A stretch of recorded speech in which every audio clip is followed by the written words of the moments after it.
mensaje no es nada fácil, porque para mí están siendo unos días muy duros. Me costó muchísimo hasta cantar esta tarde, porque la Biblia dice que para cantar hay que estar alegre y el que está triste tiene que ponerse a orar. Así que a mí me hubiera gustado más estar orando que cantando, por lo menos en el día de hoy. Porque como bien saben ustedes, y como me han dicho muchos amigos míos en Israel, vives en España, pero tu corazón está aquí.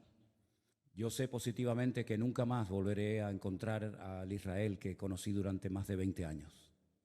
Las cosas van a cambiar completamente en Israel, en Oriente Medio y en el mundo entero. Porque esto no ha hecho más que empezar. Nunca más volveremos a sentir y a disfrutar como disfrutábamos caminando por las calles de Israel, aunque volveremos, si Dios, esa es su voluntad, volveremos y en cuanto se abra la frontera, el primero en coger un avión e ir para allá voy a ser yo. Pero sé positivamente que el mundo espiritual ha cambiado. ¿Saben que la palabra jamás, que tantas veces se ha oído en estos días, aparece 39 veces en la Biblia? 39 veces. La primera vez que aparece el término jamás aparece en el libro del Génesis, cuando el Señor miró a la tierra y dijo que vio al jamás. ¿Sería aquello un acto profético? ¿Sería que el Señor miró a la tierra y dice que vio, en español dice violencia, pero dice que Él miró a la tierra y vio al jamás? Y lo va repitiendo 39 veces a lo largo de diferentes libros del Antiguo Testamento. Y dice que por ver el jamás en la tierra decidió destruirla y empezar de cero. ¿Será que tantas cosas que estamos viendo es el cumplimiento de profecías que se están cumpliendo delante de nuestros ojos y algunos cristianos no se han dado cuenta? Yo no suelo perder el tiempo escuchando lo que otros dicen en internet de mí o de nuestro ministerio. Sinceramente no tengo tiempo ni deseo perder mi tiempo en esas cosas cuando me dicen, ay, por ahí hay uno que está diciendo esto, por ahí hay otro. Pero en esta semana he recibido algunos mensajes, ¿no? Y concretamente hay un muchacho porque se ha puesto muy de moda utilizar la predicación de un pastor y ponerte al lado, ¿no? ¿Habéis visto esto? Se ha puesto de moda, ¿no? Fíjense, miren lo que dice, ahí viene la palabra, escuchen, atentos hermanos, se ha puesto muy de moda eso, ¿no? Y este muchacho pues cogió una predicación mía, muy honesto el hombre, ¿no? Pidiendo permiso previamente, ¿verdad? Y dice, yo no estoy de acuerdo con lo que este pastor de España dice, como si a mí me preocuparas cuál es su opinión. Sinceramente no me interesa lo más mínimo cuál es su opinión. Y una de las cosas que dice, a mí me gustaría hacerle muchas preguntas a ese pastor español. Querido, si me estás viendo en esta tarde, cuando quieras, hazme todas las preguntas que quieras. Creo que soy una de las personas más fáciles de localizar del planeta Tierra. Vivo en la isla de Tenerife, concretamente en Santa Cruz de Tenerife. Nuestra iglesia está en la calle Garcilaso de la Vega, número 13. Cuando quieras puedes venir y te respondo a todas las preguntas que quieras, no hay ningún problema. Pero no mientas cuando dices que quieres hacerme muchas preguntas y no las haces. La palabra de Dios nos enseña que los últimos tiempos van a ser tiempos muy difíciles, muy complicados. Y el mensaje de hoy me va a costar un poco compartirlo porque hay tanto material sobre lo que quiero decir. Y yo me he dado cuenta que en los últimos años ha habido como una especialidad que se ha puesto de moda y son los predicadores que predican sin espada. Es decir, los predicadores que motivan a sus audiencias, a sus congregaciones. Y claro, cuando oyes a esos hombres con ese léxico, con esas palabras, con ese carisma que tienen, la gente sale allí inflada, ¿no? Porque, claro, son mensajes que no te comprometen, son mensajes donde todo es serás y tendrás y serás. Dios está contigo, te va a bendecir, te va a abrir puertas, etcétera, etcétera, ¿no? Pero ¿cuántos mensajes han oído usted a lo largo de su vida sobre un tema que ahora les voy a preguntar si ustedes creen en eso o no? La ira de Dios. Yo solamente escuché un mensaje en toda mi vida y acabo de cumplir 62 años, desde los 16, 17 años estoy sirviendo al Señor de una manera u otra. En toda mi vida escuché a una persona que predicó un día sobre este tema tan controversial de la ira de Dios y casualmente fue en esta iglesia, en este mismo púlpito. ¿Se acuerdan ustedes aquel muchacho peladito cubano? ¿Se acuerdan? Él predicó un día sobre la ira de Dios y fue un mensaje excelente. Y después cuando terminó le dije, no es fácil predicar de esto. No es fácil porque nadie está orando para tener a Dios de espalda a nosotros. A nadie le agrada ver tragedias y muertes y guerra. A nadie le agrada. No estamos orando para que esas cosas sucedan. Generalmente nuestras oraciones son, Señor, cuídanos, protégenos, bendícenos, ayúdanos, pero sabemos que nuestro Dios es un Dios de amor, un Dios de misericordia, pero también se enfada. Y yo veo a Dios cuando su Hijo unigénito, el Señor Jesucristo, cargó el pecado de todos y cada uno de nosotros. El Señor Jesucristo dijo, ¿por qué me has desamparado? Dios dejando a su Hijo solo en la cruz, porque en ese momento su Hijo era el pecado personificado de toda la humanidad. Si abandonó a su Hijo temporalmente por la situación del momento, ¿cómo no habrá momentos puntuales en la vida de las naciones y de los seres humanos en los que Dios dice, basta, estoy harto, estoy cansado? La pregunta que les quiero hacer es, ¿ustedes creen que este tema de la ira de Dios es un mito, es una fábula, es una metáfora, es algo de lo cual se habla, pero que en el fondo no es realmente así? Dios no se enfada, Dios no se enoja. Hay momentos en los que es verdad, Dios bendice, hace milagros, saca a su pueblo de la esclavitud, les da el maná, los protege de los enemigos, pero también hay un montón de versículos, cientos, miles de textos, donde Dios dijo, cuando claméis no os voy a oír. Porque cuando yo llamé no me respondisteis. Y estoy harto de vuestros holocaustos y de vuestras ofrendas y de vuestras fiestas solemnes. Y por cuanto llamé y no quisisteis, vuestra casa quedará desierta. Y si te parece poco, hay un libro que contiene unas palabras que son impresionantes, son tremendamente impactantes, durísimas. Permítame que se las lea. Ahora les digo dónde voy a estar leyendo. Acuérdate, oh Señor, de lo que nos ha sucedido. Mira nuestro oprobio y mira nuestra herencia, cómo ha sido traspasada a extraños. Nuestra piel se ha ennegrecido como un horno a causa del hambre. Han violado a nuestras mujeres, a nuestras vírgenes las han violado y han colgado a nuestros príncipes y no respetaron a los ancianos. Se han llevado a los jóvenes y los muchachos han desfallecido. Los jóvenes dejaron de cantar. Cesó el gozo en nuestro corazón. Nuestra danza se ha convertido en luto. Cayó la corona de nuestras cabezas. Ay de nosotros, Señor, porque pecamos. Por esto se entenebrecieron nuestros ojos.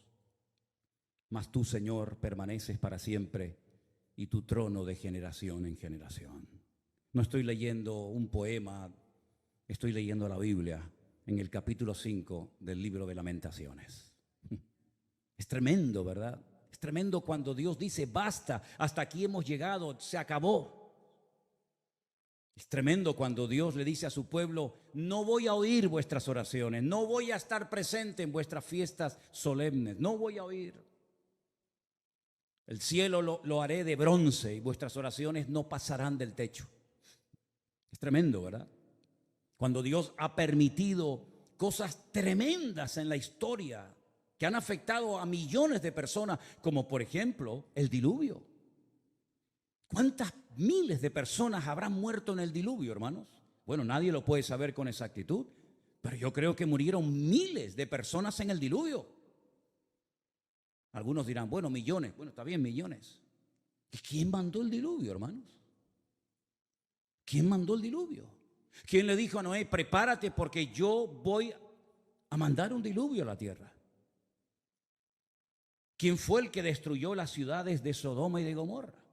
Si no fue tu Dios, ¿quién fue entonces? A mí me hace gracia cuando hay gente que dice, es que el Dios del Antiguo Testamento es completamente diferente al Dios del Nuevo Testamento. Y eso es muy peligroso hablar así, porque estás hablando como que hay dos dioses, uno malo y uno bueno. Uno que está siempre enfadado y enojado, y otro como que es benevolente, como Papá Noel o como San Nicolás, como lo llaman en otros países, ¿verdad? Que nos concede todo y no importa lo que hagamos. Pero esa no es la enseñanza bíblica. La enseñanza bíblica es que hay un solo Dios. Y el del antiguo es el del nuevo, y el del nuevo es el del antiguo, y no hay otro Dios. Lo que pasa es que hay momentos en los que Dios actúa con infinita misericordia y nos sorprende, y a pesar de nuestras rebeliones y desobediencias nos cuida y nos bendice, pero dice, y lo he leído varias veces en esta semana, no lo hago por ustedes, que os quede claro, no lo hago por vosotros, sino para que mi nombre no siga siendo pisoteado y blasfemado entre vosotros. ¿Me da cuenta? ¿Y quién permitió la destrucción del primer templo de Jerusalén? ¿No fue Dios? ¿Quién le dio autoridad a Nabucodonosor para que quemara el templo y se llevara los tesoros a Babilonia y rompiera la ciudad de Jerusalén y durante 70 años no pudieran volver a su tierra? ¿Quién fue? ¿No fue Dios? ¿Y quién fue el que permitió la destrucción del segundo templo de Jerusalén, donde se cree que murieron 1 millón de judíos en la destrucción de la ciudad de Jerusalén? Y todas las matanzas y todas las guerras y todos los ríos y ríos de sangre que se podía haber evitado a lo largo de la historia. ¿Y quién fue el que permitió la Shoah? La Segunda Guerra Mundial. ¿Quién permitió todo aquello? Claro, hay predicadores que se han especializado en mensajes que motivan a la gente, ¿no? En mensajes de aliento, de ánimo. Hay tantos profetas y tantos pseudoapóstoles que cuando uno habla de la ira de Dios, del enojo, del enfado de Dios, como que se les mueve el piso porque dicen, no, yo no estoy de acuerdo con eso. Vuelvo a repetirle, yo no estoy en este lugar para que ustedes me aplaudan o me sigan o me admiren. Yo no estoy en este lugar para tener cada vez más audiencia y que la gente diga en los comentarios, estoy de acuerdo con usted, pastor, estoy de acuerdo. Y aunque estuvierais en contra, me da exactamente igual porque voy a seguir predicando lo que Dios dice en su palabra, independientemente de la reacción de la gente. En esta semana me han llamado miembro de Hamas, me han llamado nazi. En esta semana me han llamado de todo, porque no están de acuerdo con el mensaje sobre todo que di el domingo pasado y con la reflexión que di esta semana sobre estos acontecimientos. Pero yo quiero que una vez más vayamos a la palabra de Dios para que veamos que a veces la historia se vuelve a repetir. Claro, son otras personas, son otros nombres, otros momentos de la historia, pero se vuelven a repetir los mismos errores, pecados y defectos que otros cometieron. Vamos a comenzar a leer en Segunda de Crónicas, el capítulo 14. Y vamos a ver cómo Dios aguanta y soporta y tiene infinita misericordia, pero hay momentos en los que Dios tiene que hablar y actuar e intervenir en la historia. En el capítulo 14 de Segunda de Crónicas se relata la historia de un rey del sur de Judá llamado Asa. Era el hijo de un rey llamado Abías. Este rey dice en Segunda de Crónicas capítulo 14, versículo 1, después Abías durmió con sus padres y fue sepultado en la ciudad de David. Y reinó en su lugar su hijo Asa, en cuyos días tuvo sosiego el país por 10 años. Si parece ser que durante 10 años estuvieron tranquilos, no pasó nada. Hizo Asa lo bueno y lo recto ante los ojos del Señor su Dios, porque quitó los altares de culto extraño y los lugares altos, quebró las imágenes y destruyó los símbolos de Acera, y mandó a Judá que buscase al Señor, el Dios de sus padres, y pusiese por obra la ley y sus mandamientos.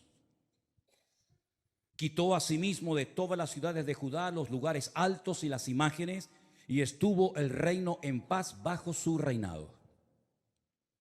Edificó ciudades fortificadas en Judá, por cuanto había paz en la tierra y no había guerra contra él en aquellos tiempos, porque el Señor le había dado paz. Dijo por tanto a Judá, edifiquemos estas ciudades y cerquémoslas de muros con torres, puertas y barras, ya que la tierra es nuestra, porque hemos buscado al Señor nuestro Dios, le hemos buscado y Él nos ha dado paz por todas partes. Edificaron pues y fueron prosperados. Si se terminara la historia de Asa con este versículo, podríamos decir que Asa fue un buen rey, porque dice la Biblia que hizo lo bueno ante los ojos de Dios. Pero ¿dónde se prueba la fe verdadera de un creyente? ¿En la paz, en la calma, en la quietud, en la prosperidad? No, ahí todo, mientras todo va bien, todo el mundo funciona y todo el mundo está contento.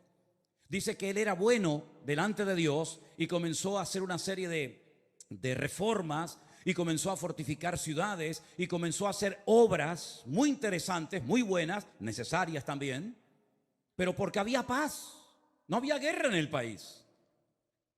Pero llegó el momento que las cosas cambiaron. Y tuvo también Asa ejército con escudos y lanzas. Tuvo de Judá 300,000. Es curioso, ¿no? El mismo número de reservistas que Israel ha movilizado en estos días, 300,000. Y de Benjamín 280,000, es decir, tenía 580,000 soldados entre su tribu y la tribu de Benjamín, que traían escudo y entensaban arcos, todos hombres diestros. Versículo 9. Salió contra ellos Zera, etíope, con un ejército de 1,000,000 de hombres. 1,000,000 de hombres. Y además tenían 300 carros y vino hasta Maresa. Entonces salió Asa contra él, ordenaron la batalla en el valle de Cefata junto a Maresa, y clamó Asa al Señor su Dios y dijo, escuchen la oración: oh Señor, para ti no hay diferencia alguna en dar ayuda al poderoso o al que no tiene fuerzas. Ayúdanos, Señor Dios nuestro, porque en ti, ¿qué dice? Nos apoyamos y en tu nombre venimos contra este ejército. Casi igual que las palabras que David pronunció cuando fue a pelear contra el gigante Goliat. Tú vienes contra mí con espada y jabalina, mas yo voy contra ti en el nombre de mi Dios. Ahora Asa casi dice lo mismo. Ayúdanos, porque en tu nombre venimos contra este ejército. Oh Dios, tú eres nuestro Dios. Que no prevalezca el hombre contra nosotros. ¿Qué pasó? Que el Señor, Jehová, deshizo a los etíopes delante de Asa y delante de Judá, y huyeron los etíopes, que eran 1,000,000 de hombres armados hasta los dientes, y además 300 carros de combate. Era humanamente imposible hacer frente y vencer a este poderosísimo enemigo, porque la desproporción era enorme. Tenían 580,000 hombres, pero el enemigo viene contra ti con 1,000,000 de soldados y no vas a poder hacer frente a esta guerra. ¿Qué fue lo que hizo Asa? Orar. Señor, ayúdanos. Nos apoyamos solamente en ti. Dios le respondió sí o no. ¿Vio una contundente victoria? Sí o no. ¿Fue el enemigo derrotado? Sí o no. Bueno, con esta victoria ya Asa tenía que tener más que interiorizada y aprendida la lección de que si oramos y nos apoyamos solamente en Dios, Dios siempre nos va a ayudar. No importa el momento, no importa la dificultad, no importan nuestras limitaciones. Nosotros nos apoyamos en nuestro Dios, que no conoce ningún tipo de limitación, y siempre el Señor saldrá victorioso. ¿Cuántos dicen amén? Perfecto. Al poco tiempo, capítulo 15, vino un tal Azarías, hijo de Obed, un profeta digamos ambulante, no muy conocido, pero dijo cosas muy interesantes. Salió al encuentro de Asa y le dijo: oídme, Asa y todo Judá y Benjamín, el Señor estará con vosotros si vosotros estuviereis con él, y si le buscareis será hallado de vosotros, mas si le dejareis, él también os dejará. Esto funciona así. Muchos días ha estado Israel sin verdadero Dios, sin sacerdote que enseñara y sin ley. Pero cuando en su tribulación se convirtieron a Jehová, el Dios de Israel, y le buscaron, él fue hallado de ellos. ¿Cuántos dicen amén? Es decir, la palabra que el Señor le está dando a través de este profeta al rey Asa es tremenda. Si siguen en esta línea, si siguen apoyándose en el Señor, si siguen confiando en Él y en su palabra, si no se apartan de su ley, de sus mandamientos, el Señor estará con vosotros. Ya os lo ha demostrado clarísimamente. No importa si viene 1 millón o 5 o 20, da igual. Tú mismo, rey Asa, has dicho en tu oración que tú ayudas tanto al poderoso como al que no tiene ninguna fuerza. Porque el ejército o la victoria no depende de nosotros, sino depende del Señor. Porque no es con espada, no es con ejército, es con mi Santo Espíritu, dijo el Señor. Y él lo vio, el Señor se lo demostró. Este hombre se animó tanto con aquella palabra, con aquella contundente victoria, que siguió haciendo cambios y siguió haciendo reformas tremendas en todo el país. La Biblia dice que llevó al pueblo a un momento, a una reunión muy solemne, versículo 11 o 10 si quieren. Dice que se reunieron en Jerusalén en el mes tercero del año 15 del reinado de Asa, y en aquel mismo día sacrificaron para el Señor del botín que habían traído, escuche esto, 700 bueyes y 7,000 ovejas. Aquello tenía que ser un río de sangre terrible. Sacrificar 700 bueyes y 7,000 ovejas, aquello tuvo que ser algo impresionante. Pero a él no le importaba darle todos estos sacrificios al Señor, porque él estaba contento, él estaba agradecido, porque él había visto la mano de Dios poderosa. Y además dice que prometieron, versículo 12, solemnemente que buscarían a Jehová, el Dios de sus padres, de todo su corazón y con toda su alma. Lo juraron delante de Dios. Se tomaron en serio este juramento. Y cualquiera que no buscase al Señor, el Dios de Israel, que muriera, fuera grande o pequeño, hombre o mujer. Juraron al Señor con gran voz y júbilo, al son de trompetas y bocinas. Y todos los de Judá se alegraron en este juramento, porque de todo corazón lo juraban y toda su voluntad lo buscaban, y fue hallado de ellos, porque el Señor les dio paz por todas partes. ¿Cuántos dicen amén? Va bien la historia, ¿no? Va bien, vamos bien, vamos bien. El hombre está siendo bendecido, el hombre está siendo usado, Dios está dando paz, Dios está respondiendo a su oración, el enemigo está siendo derrotado y humillado. Vamos bien, gloria a Dios, gloria a Dios. Hace una cosa muy interesante. Estaba el hombre tan entusiasmado y tan contento con su Dios que hasta a su propia madre la puso en su sitio.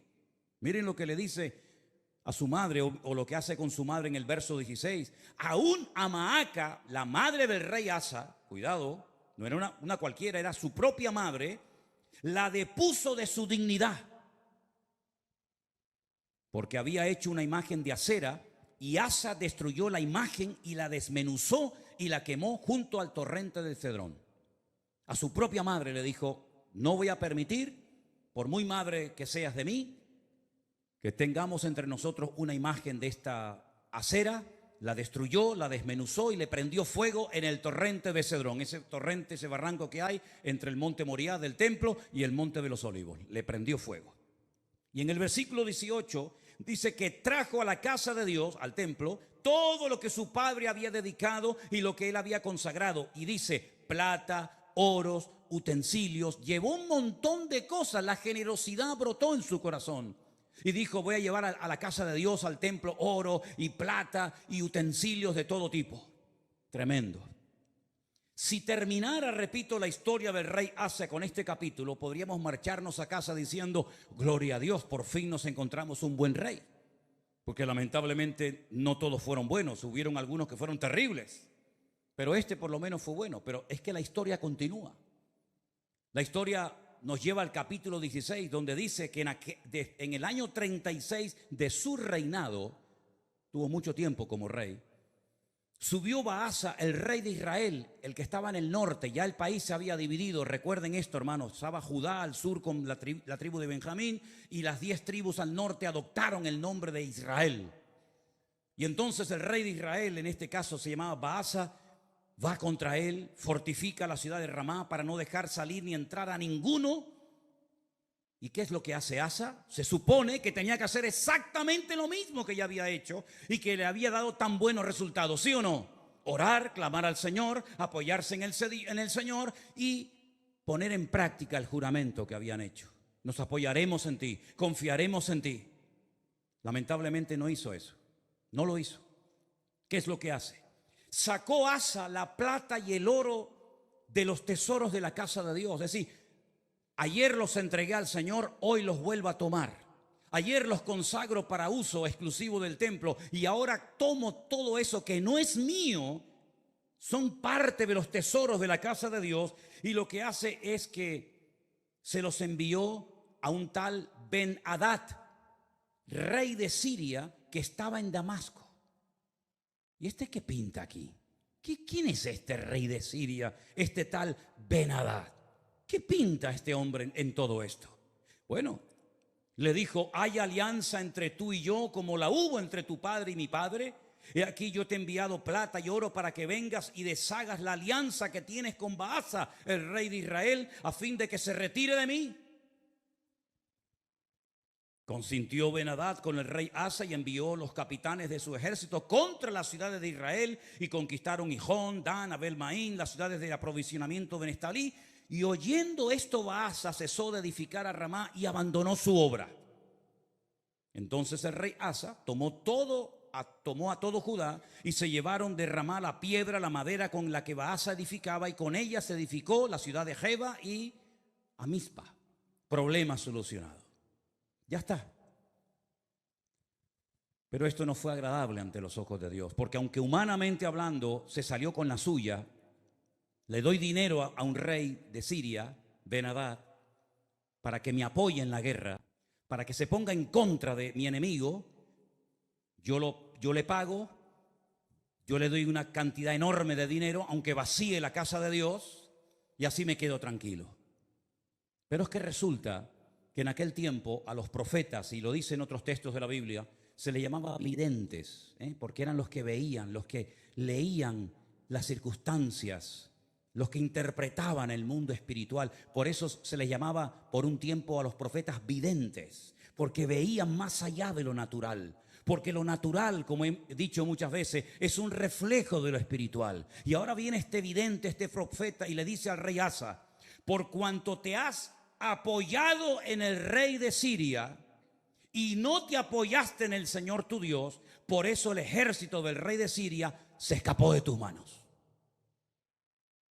Los etíopes y los libios no eran un ejército numerosísimo con carros y mucha gente de a caballo. Le recuerda el pasado, le recuerda la historia, lo que Dios hizo por él.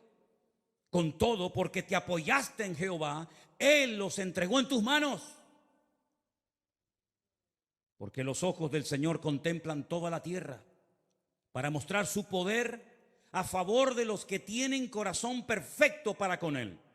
Y ahora le dice: locamente has hecho esto. Locamente has hecho esto. Porque de aquí en adelante habrá guerra contra ti. Has abierto una brecha, has abierto una puerta en el mundo espiritual, y a partir de hoy tu vida va a cambiar radicalmente, pero para mal, no para mejor. ¿Qué hubiera hecho usted, hermano y hermana, o yo, si nos viene un profeta como este, Hanani, y nos amonesta y nos dice esta palabra? ¿Qué hubiéramos hecho? Señor, perdóname, lo siento. Así como el profeta Natán, ¿se acuerdan cuando fue a la casa del rey David y le dijo: tú eres ese hombre, tú has pecado, por culpa tuya el nombre de Dios ha sido blasfemado y pisoteado en el mundo de los gentiles? Y David dijo: Señor, perdóname, no quites de mí tu Santo Espíritu, ¿verdad? Y ten piedad de mí, etcétera, etcétera. Lo mismo tendría que haber hecho Asa, ¿sí o no? Era un hombre de Dios, conocía la palabra, había visto el poder de Dios en su vida, en su reinado.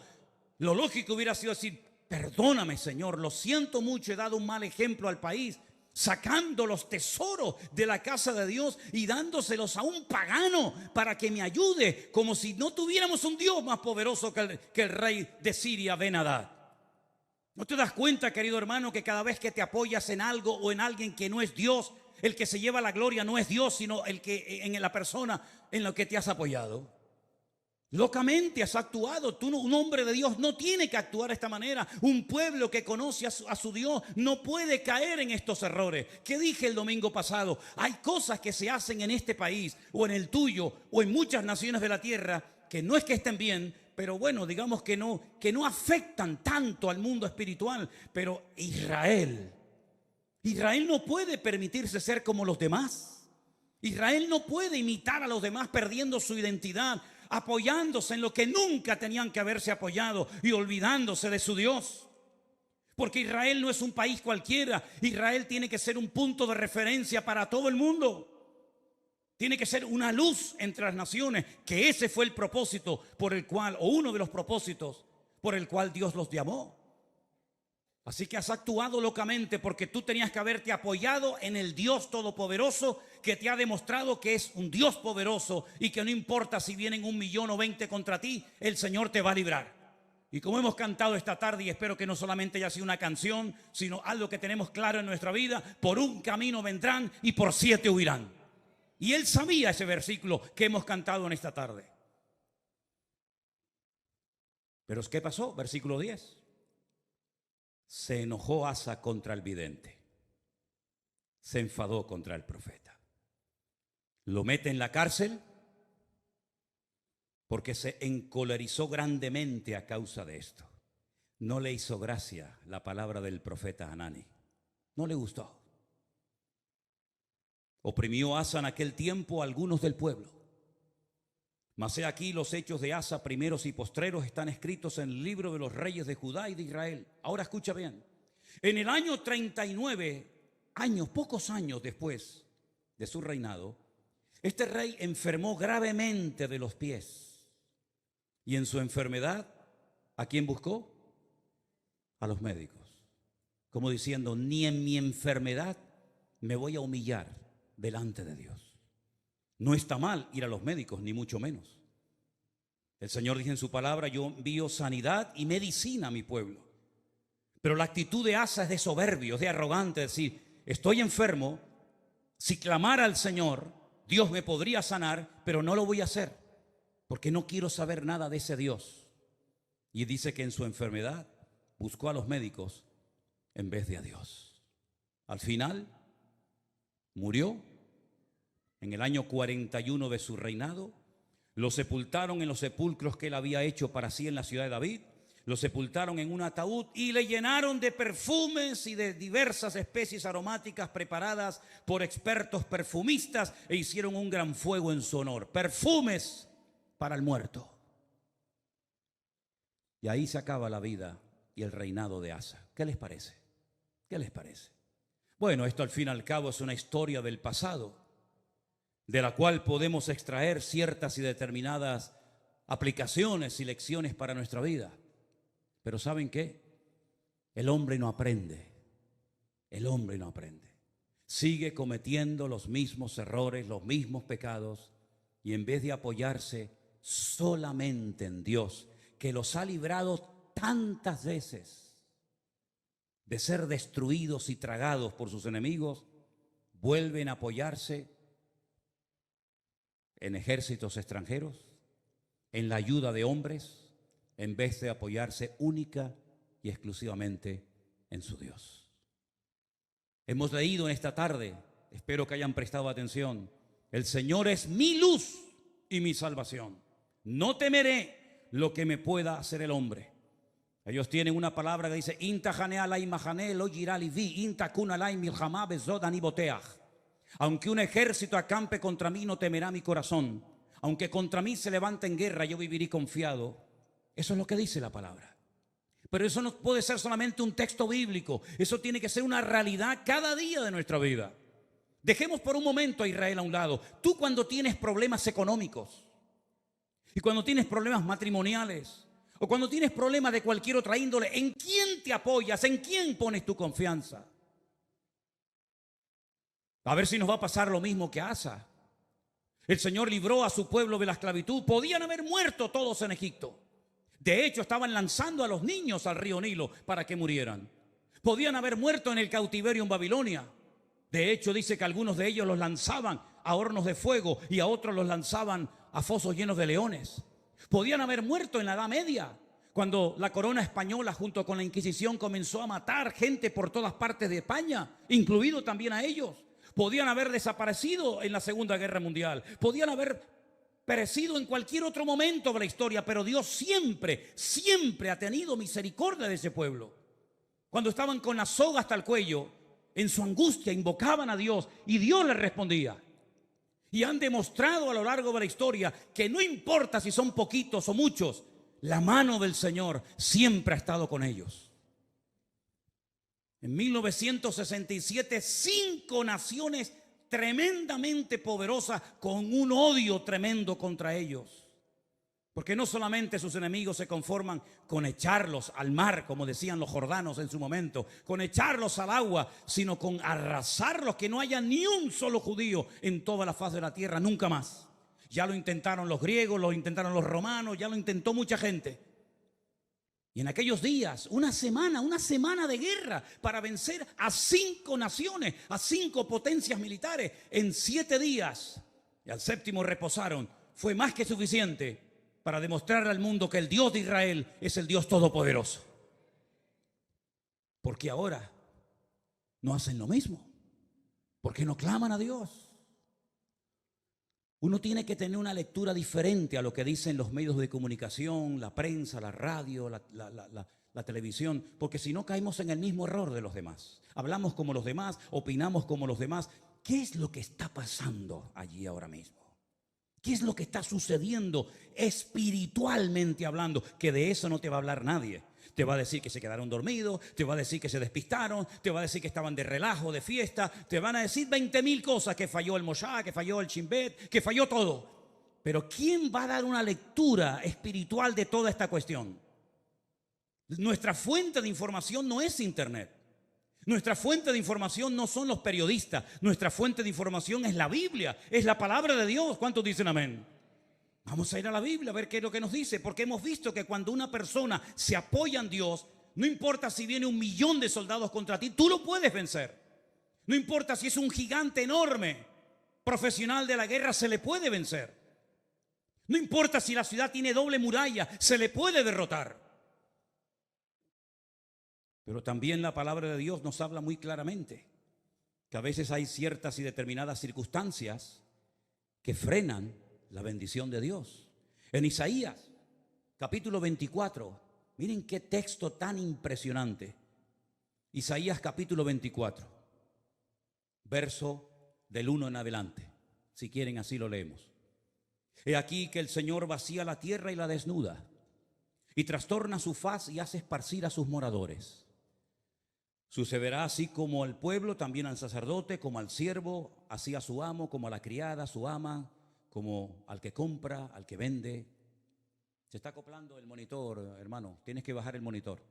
Hace rato se está acoplando.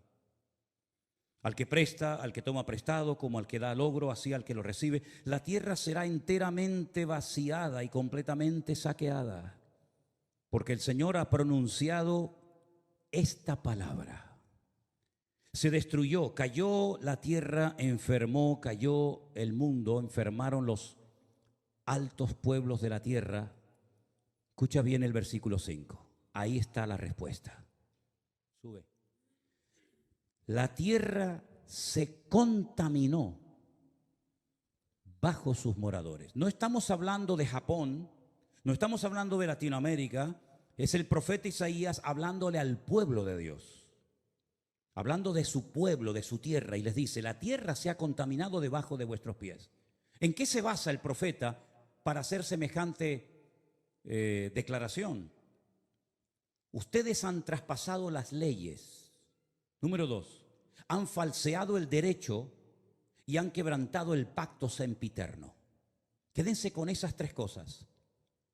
Falsearon el derecho, traspasaron las leyes y quebrantaron el pacto sempiterno. Aquí está la clave, mi hermano. Ahí está la respuesta que Dios da en su palabra. Por supuesto, estudié el texto en hebreo, y cuando dice leyes, dice Torot, porque está en plural. Si fuera la ley, diría Torah, pero como dice las leyes, dice Torot, las leyes de Dios las habéis traspasado, las habéis quebrantado. Falsearon el derecho, hoc. Hoc es otra palabra que significa obligaciones morales, normas de convivencia, las habéis quebrantado también. No solamente lo divino, lo religioso, la Torá, los Torot, los mandamientos inspirados por el Espíritu Santo, dados a través de Moisés en el monte Sinaí, los habéis quebrantado. No solamente eso, sino que también habéis modificado las normas, habéis manipulado vuestras obligaciones y habéis permitido ciertas y determinadas cosas que van en contra de la palabra que ustedes saben como pueblo de Dios que no se deben ni se pueden hacer.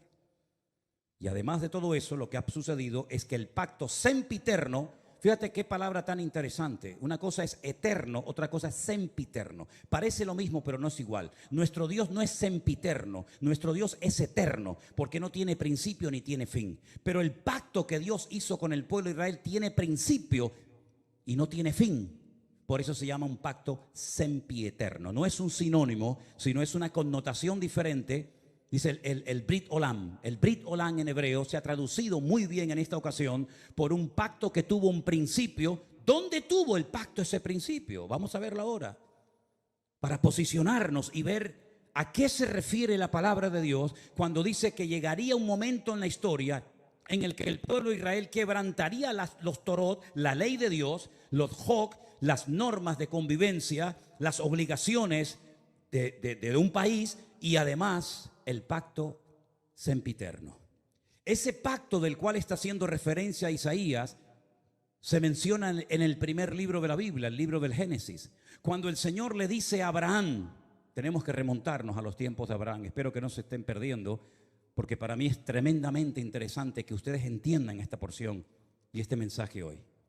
El Señor le dice a Abraham, yo estableceré mi pacto entre mí y ti, y entre tu descendencia por tus generaciones. Es decir, el pacto no termina con tu muerte. El pacto no termina cuando tu hijo se muera, Isaac, o cuando tu nieto Jacob muera, sino que será un pacto con toda tu descendencia por todas las generaciones, y yo seré tu Dios y el de tu descendencia para siempre. Este es mi pacto. Este es mi pacto, versículo 10. Este no es el pacto que Jesús hizo en el huerto, en Jerusalén cuando dijo, tomad y comed, esto es mi cuerpo. No, ese no es. Este es otro pacto. Este es un pacto que está haciendo con Abraham, el padre de la nación hebrea. El pacto que Dios hizo con este varón, le dice, guardaréis entre mí y vosotros y tu descendencia después de ti. Será circuncidado todo varón entre vosotros. Es decir, siempre hay una señal de un pacto. ¿Cómo puedo yo demostrar que Dios ha hecho un pacto conmigo? ¿Cómo lo puedo demostrar? Bueno, Dios me dijo ya, Dios te dijo, pero las palabras se las lleva el viento, como dice el refrán. ¿Cómo podía Noé demostrar que Dios había hecho un pacto con él? Cuando veáis el arco en las nubes, esa es la señal del pacto que yo he hecho con ti. Perfecto. ¿Y cómo podía Abraham demostrar, o la descendencia de Abraham, que Dios había hecho un pacto con ellos, que los había escogido de entre todas las naciones? Esta será la señal del pacto. Circuncidaréis la carne de vuestro prepucio y os será por señal entre mí y vosotros. A la edad de 8 días. Luego no es un pacto con la nación islámica, con los árabes, porque los árabes se circuncidan a los 13 años. Y los judíos circuncidan a sus hijos a los 8 días. ¿Te das cuenta? El pacto va a ser una señal que vas a llevar toda tu vida en tu carne, en tu cuerpo. Y se la tienes que hacer al bebé a los 8 días. Por vuestras generaciones. El nacido en casa, el comprado por dinero, también los extranjeros que no fueren de tu linaje. Debe ser circuncidado el nacido en tu casa, el comprado por dinero. Estará mi pacto en vuestra carne por pacto perpetuo. El varón incircunciso, el que no hubiere circuncidado la carne de su prepucio, aquella persona será cortada de su pueblo, ha violado mi pacto. Da igual si son religiosos o no, si son creyentes o no, si son practicantes o no. No hay ni un solo varón de Israel que no sea circuncidado, ni uno. No van a la sinagoga, no leen la Torá, no practican los mitzvot, no se ponen los tefilín, no hacen ningún tipo de manifestación religiosa, pero a nadie se le ocurriría tener un hijo y no circuncidarlo. Eso no se negocia. Aunque te hayas casado con una chica no judía, jamás por amor a tu mujer no judía vas a decir, bueno, al niño no lo circuncidamos. No, lo han hecho en todas partes, en Egipto. En la Segunda Guerra Mundial lo hacían, a escondidas lo hacían, por la prohibición que los reyes católicos pusieron de que no se podía seguir circuncidando. Es la señal del pacto. Todos los hombres en Israel están circuncidados. Llevan en su carne la señal de que están bajo un pacto. Lo entiendan o no, ustedes se han metido debajo de un pacto. ¿Cómo se llama Israel? ¿Cómo se llama ese país? Israel, no. Estado judío de Israel. Es decir, estáis bajo un pacto que Dios ha hecho con vosotros. Y lo creáis o no, lo entendáis o no, ustedes llevan en su cuerpo una marca como señal de que estáis bajo ese pacto. Isaías dice en el capítulo 24 que hemos leído en esta tarde, vosotros habéis quebrantado el pacto. Vosotros habéis traspasado las leyes y habéis falseado el derecho. La ley de Dios no se modifica, no se le quita ni se le añade nada. Ya están los 613 mandamientos en lo que se conoce como la ley, la Torá, el Pentateuco, el Humash, ponle el nombre que usted quiera. 613 mandamientos, no se le quita ni se le pone nada. Si quieres saber cuáles son esos mandamientos, tienes ahí Génesis, Éxodo, Levítico, Número y Deuteronomio. Ahí están todos. Eso ya no se puede tocar, pero las normas, las reglas, tienen que ir en consonancia con la ley de Dios, ¿sí o no? ¿Quién se tiene que adaptar? ¿El hombre a Dios o Dios al hombre? El hombre a Dios, ¿no? Luego, cuando en la Knesset, ¿qué es la Knesset?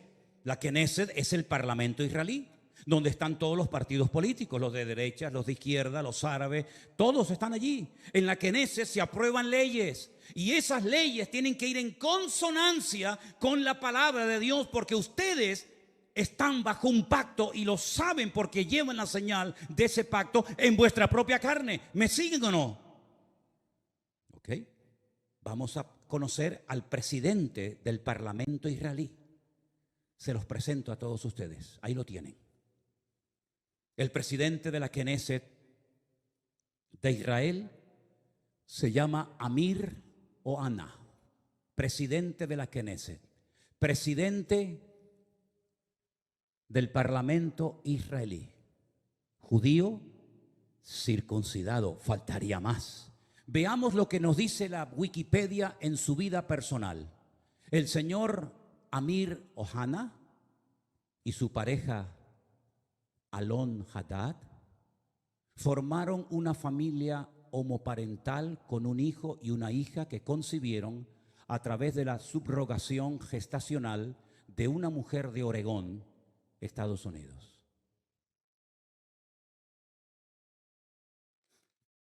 Sin comentarios. Gracias. Presidente del Parlamento israelí. Vosotros habéis traspasado mis leyes, habéis pervertido el derecho y habéis quebrantado mi pacto. Alguien dijo, no es una frase mía, cuando nos distanciamos de Dios y de su palabra, ponemos nuestra vida en peligro. ¿No les parece a ustedes? Pero la palabra de Dios dice, sin santidad nadie verá al Señor. Llámese Israel, llámese sudamericano, llámese latino, llámese como se llama. Sin santidad nadie verá al Señor. No es un título, una nacionalidad, un pasaporte lo que nos salva, sino el apoyarnos única y exclusivamente en Dios y en su palabra. Pero ahora resulta que ya están tranquilos porque el tío Sam les ha dicho, yo estoy con ustedes. Antes se llamaba Ben Haddad, ¿se acuerdan? Ben Haddad. Ahora se llama señor Biden. Pero qué lástima que no haya un Ananí en Israel hoy por hoy. Porque si Juan el Bautista levantara la cabeza y entrara al parlamento israelí, bueno, ya entró en su época, ¿no? Cuando aquel rey llamado Herodes, ¿se acuerdan? ¿Se acuerdan el rey Herodes? Aquel títer, aquel monigote que ni era rey ni nada, pero lo habían nombrado los romanos, le habían dicho, tú vas a ser el rey de Israel. Qué valientes fueron los magos de Oriente, ¿se acuerdan? Cuando vienen seguramente en un viaje de días, de semanas o tal vez de meses y llegaron a Belén, al Herodión, donde vivía el rey Herodes, y le dijeron, venimos a adorar al rey de los judíos porque su estrella hemos visto en el oriente. Y Herodes habrá dicho, ¿el rey de los judíos soy yo? No, tú eres un estrellado. Nosotros venimos a ver a aquel que es digno de recibir toda honra y toda gloria.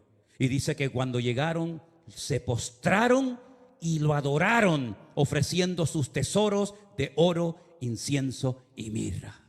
A ese rey perverso y terrible llamado Herodes, llegó un día Juan el Bautista, que algunos habrán dicho, cállate la boca, no digas nada.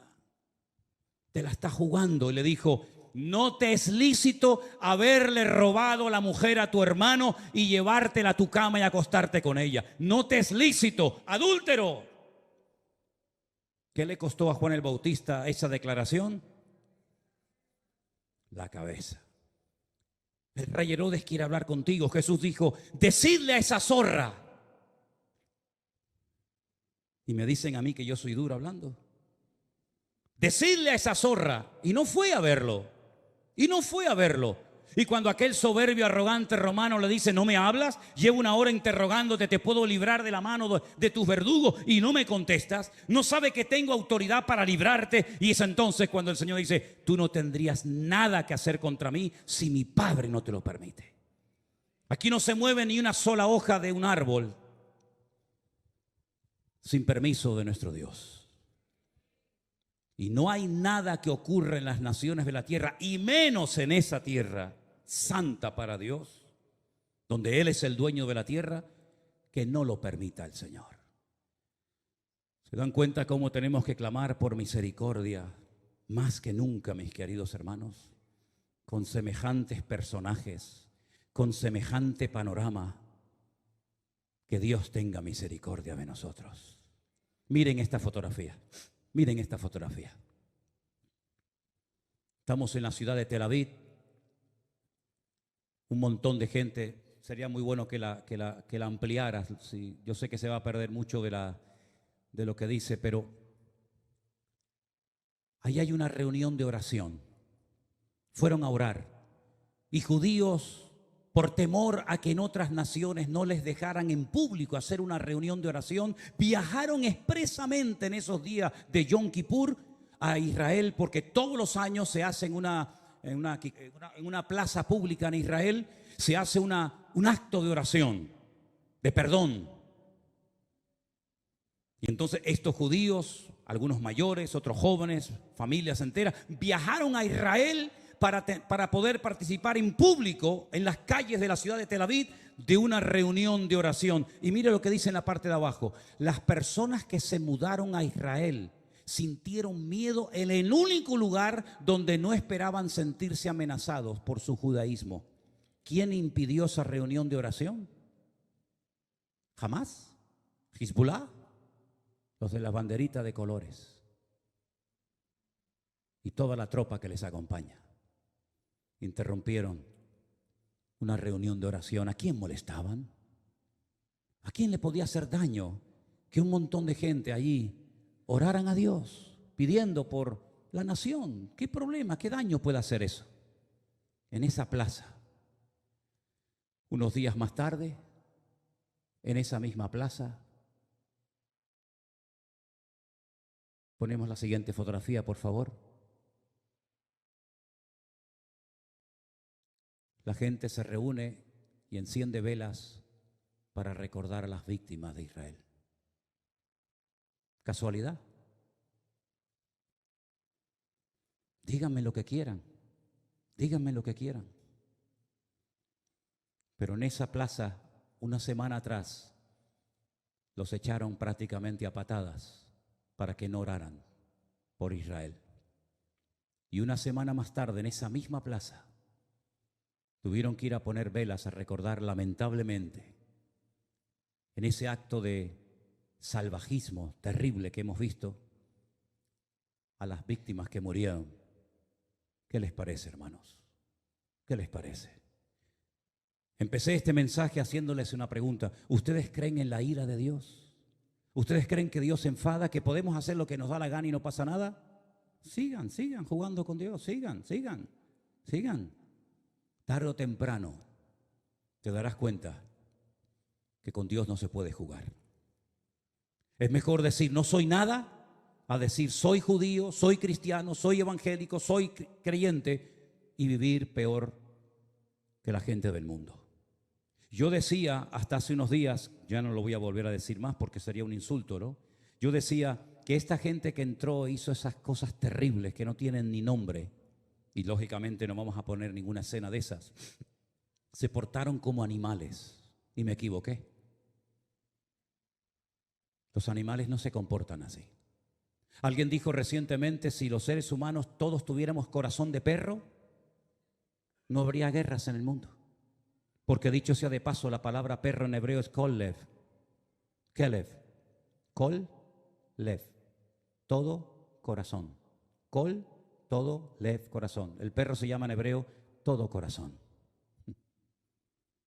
¿Cuánto echo de menos a mi perro? ¿Cuánto echo de menos a Trotsky? ¿Cuánto lo echo de menos? Los viajes que he hecho con él, los días que he viajado solo por ahí, durmiendo en cantidad de lugares y siempre a mi lado, siempre ahí, ¿verdad? Ustedes saben que era mi sombra. Cuando vivíamos enfrente de la iglesia, saltaba el muro, aunque tenía ya las patitas con problema y con dolor, saltaba y se metía aquí en la iglesia y aquí se quedaba quietito, ¿verdad? Si fuéramos todos los seres humanos con corazón de perro, no veríamos estas cosas terribles que hemos visto.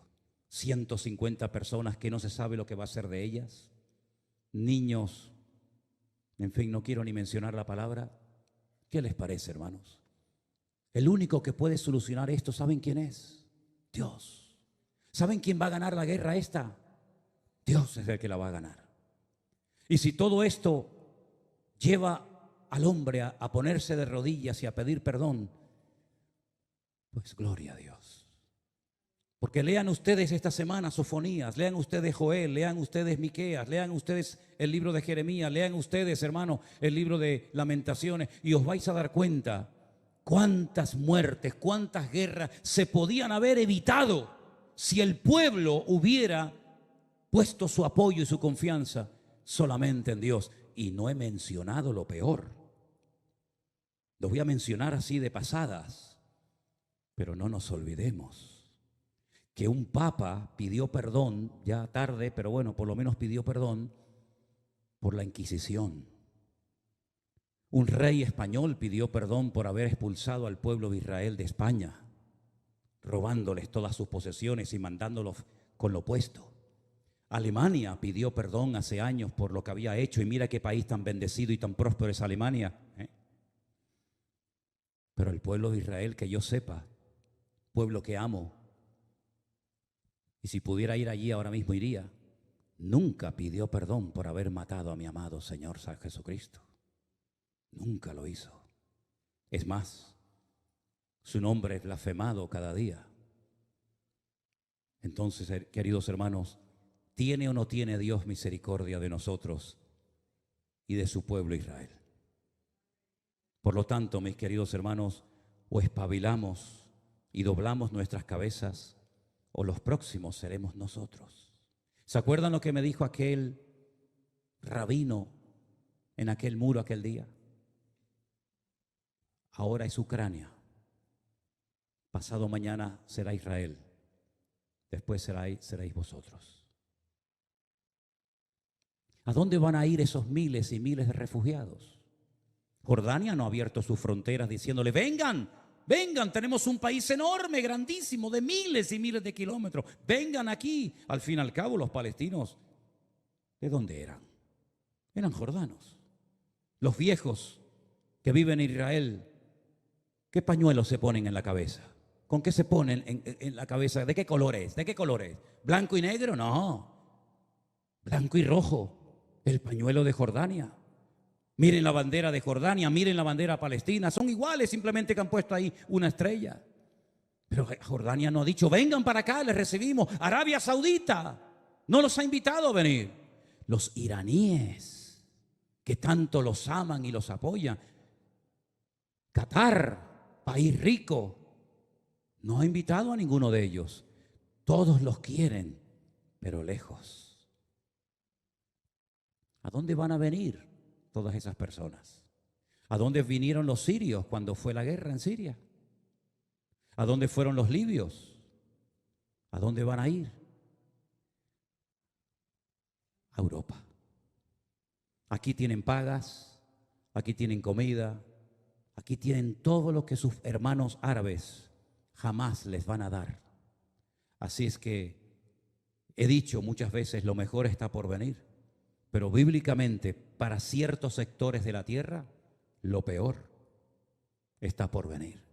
Porque si les interesa el tema, lean esta semana detenidamente capítulo 38 y 39 de Ezequiel. Ahí te dice quién va a atacar y cuándo lo va a hacer. Y no son estos, ¿eh? Hay un dato tremendamente significativo. Esta guerra va a terminar, por supuesto que sí. Y todo volverá supuestamente a la normalidad. Volverán a estar tranquilos porque ya se han quitado un enemigo de encima. Lean Ezequiel 38 y 39 y te dice cuándo va a atacar el de arriba. El de arriba. ¿Quién es el de arriba? El del norte. El oso. Te dice cuándo van a hacerlo y cómo va a morir y el tiempo que tardarán enterrando muertos. Es impresionante. Es que la Biblia es el periódico de mañana. Por eso hay que leerla y escudriñar las Escrituras. Así que Dios tenga misericordia de nuestras vidas. Amén, hermanos. La pregunta es, y termino, ¿cómo es posible que este pueblo tan inteligente, de tantos premios Nobeles,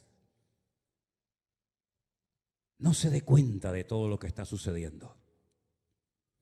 Bueno, la palabra de Dios nos enseña que están ciegos. Están ciegos. Lamentablemente la ceguera de Israel es tan tremenda, que por inspiración del Espíritu Santo, un profeta dijo de ellos lo siguiente, y con esto termino. Isaías capítulo 29. Deténganse y queden maravillados. Cegaos, embriagaos, pero no de vino, y tambalead, pero no de sidra, porque el Señor derramó sobre vosotros. ¿A quién le está hablando Isaías? A Israel, no a nosotros. En ese momento Isaías le estaba predicando al pueblo de Israel y le dice, el Señor derramó sobre vosotros espíritu de sueño. Cerró los ojos de vuestros profetas. No hay profetas en Israel. No hay profetas. Ellos dicen que los únicos que pueden tener Ruach HaKodesh, es decir, al Espíritu Santo, son los profetas. Y como no hay profetas, el Espíritu Santo no está en Israel.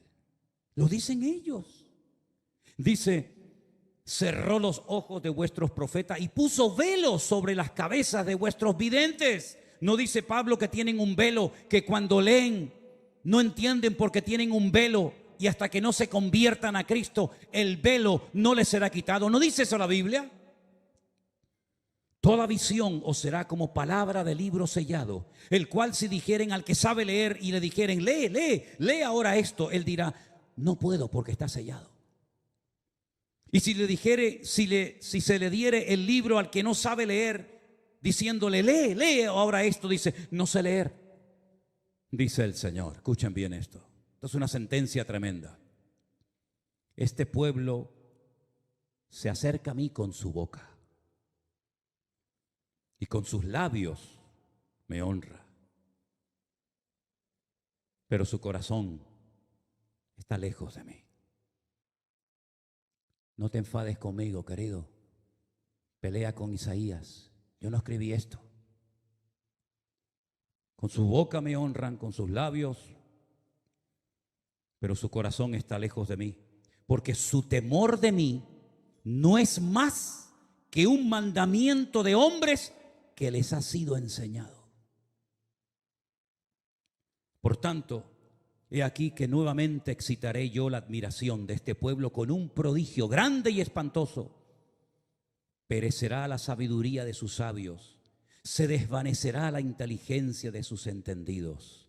Ay de los que se esconden de Dios, encubriendo el consejo. Sus obras están en tinieblas y dicen: ¿quién nos ve? ¿Quién nos conoce? Vuestra perversidad ciertamente será reputada como el barro del alfarero. ¿Acaso la obra dirá de su hacedor: no me hizo? Dirá la vasija de aquel que le ha formado: no entendió. Hermanos queridos, necesitamos orar más que nunca para que Dios tenga misericordia de ese pueblo, de sus dirigentes, como de todos y cada uno de nosotros. Y Dios volverá, claro que sí, otra vez a tener misericordia de su pueblo. Y otra vez llenará su boca de risa. Y otra vez dirán entre las naciones: grandes cosas ha hecho el Señor con estos. Pero ya es tiempo de que despertemos y nos demos cuenta de que hay cosas que se pueden evitar en la vida si obedecemos a Dios. ¿Por qué aprender a base de lágrimas? ¿Por qué aprender a base de humillaciones? ¿Por qué aprender a base de palos? Si el Señor nos ha dejado en su palabra las instrucciones concretas y específicas para no sufrir innecesariamente, para no morir antes de tiempo, para no tener que hacer el ridículo, porque el Señor creó a ese pueblo para que fueran siempre cabeza y nunca cola, para que estuvieran siempre arriba y nunca debajo. Eso fue lo primero una de las cosas que más me impactó cuando yo fui a Israel, sobre todo al Kotel Hamarabí, al Muro de los Lamentos. Yo llegué al Muro de los Lamentos, una plaza enorme, y hay una pared, como ustedes saben, grandísima. Y allí están los judíos orando 24 horas al día, siempre orando, con sus movimientos, con su Torá, con sus salmos y con sus historias. Y cuando levantas la cabeza dice: ¿y ahí arriba? ¿Quiénes están ahí arriba orando? Esas mezquitas que están ahí arriba, aquella de Al-Aqsa, el domo de la roca donde Abraham subió a sacrificar a Isaac. ¿Quiénes están ahí arriba? No, arriba están los árabes. ¿Arriba? Sí, están arriba. ¿Y abajo? ¿No os dais cuenta que hasta en lo natural el Señor nos habla y nos dice: es que yo no diseñé a mi pueblo para que estuvieran abajo, yo diseñé a mi pueblo para que estuvieran arriba y fueran cabeza y no cola?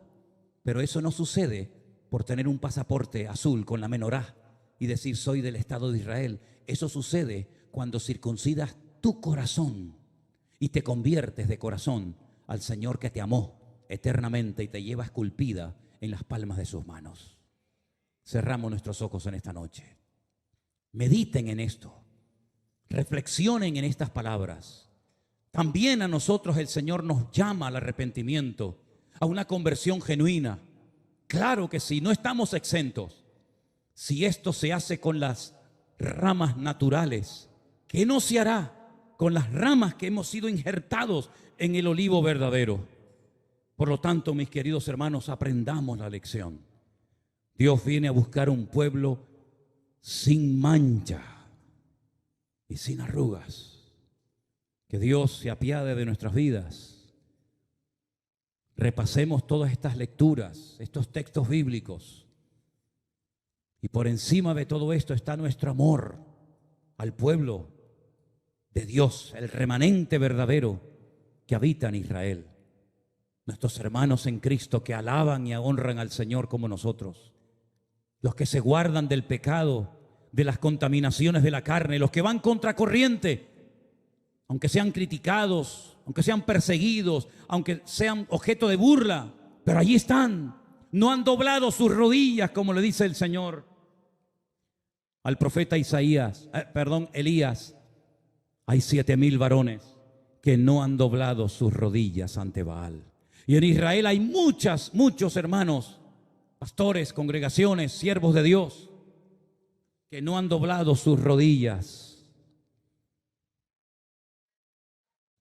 ante Baal ni ante nadie, sino que se apoyan única y exclusivamente en el Señor Dios Todopoderoso. Aleluya.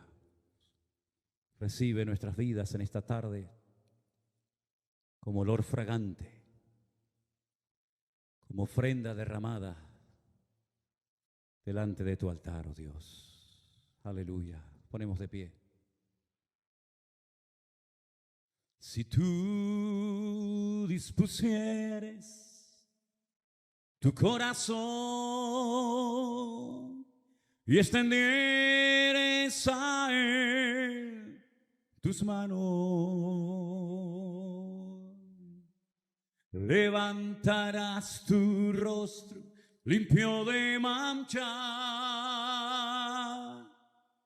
será fuerte y nada temerá.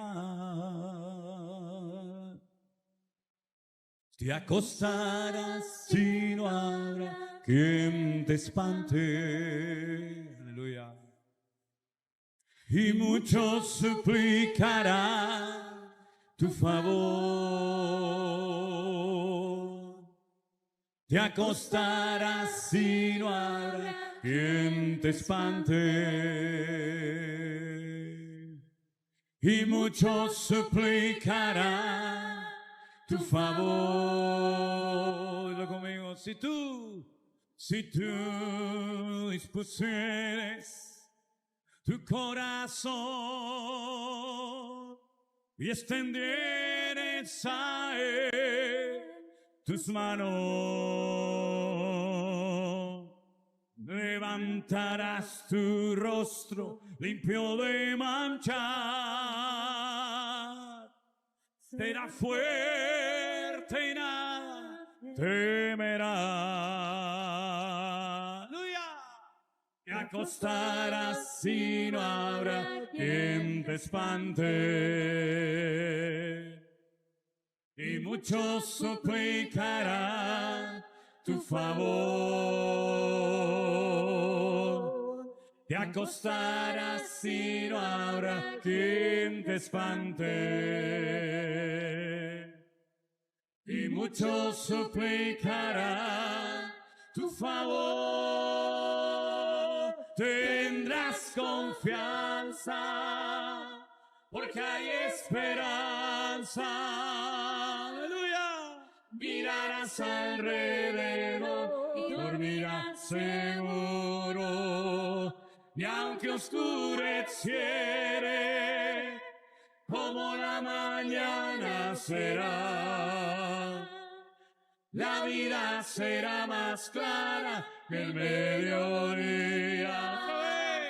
Tendrás confianza, porque hay esperanza. Esas palmas, alabemos a Dios. Mirarás alrededor y dormirás seguro. Sí, Señor. Y aunque oscureciere, como la mañana será, la vida será más clara que el mediodía. Oh, tendrás confianza, porque hay esperanza. Mirarás alrededor y dormirás seguro. Y aunque oscureciere, como la mañana será, la vida será más clara que el mediodía. Y muchos suplicarán tu favor. Y muchos suplicarán tu favor. Y muchos suplicarán tu favor.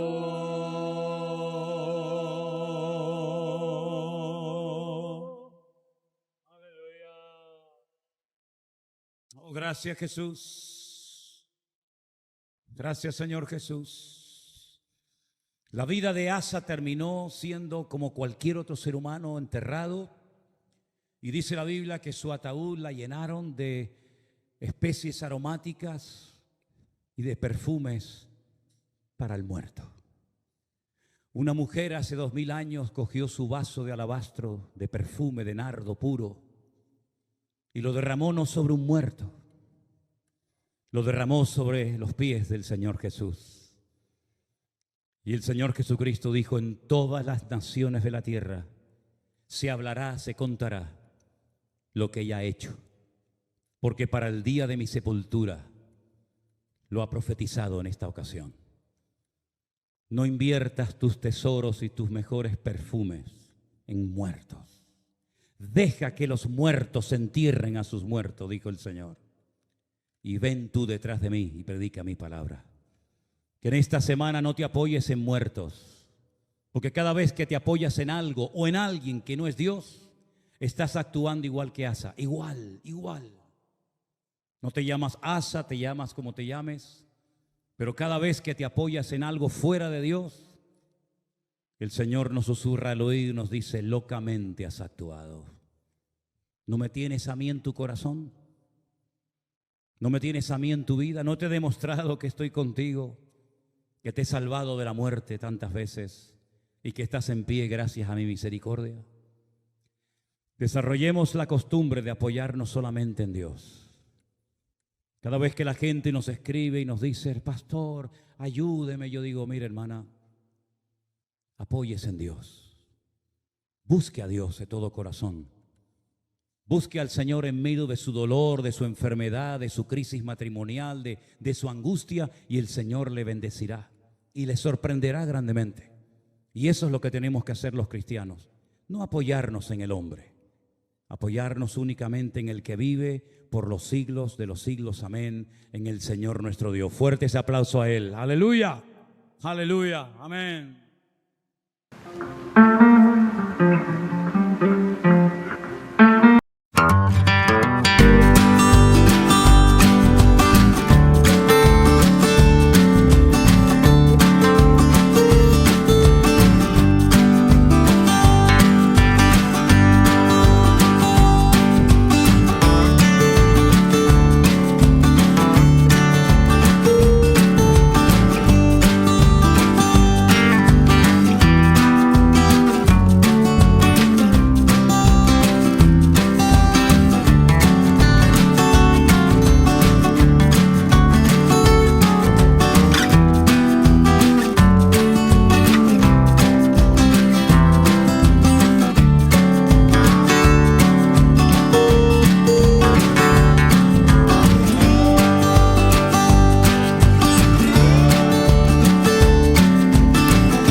We're driving through the night.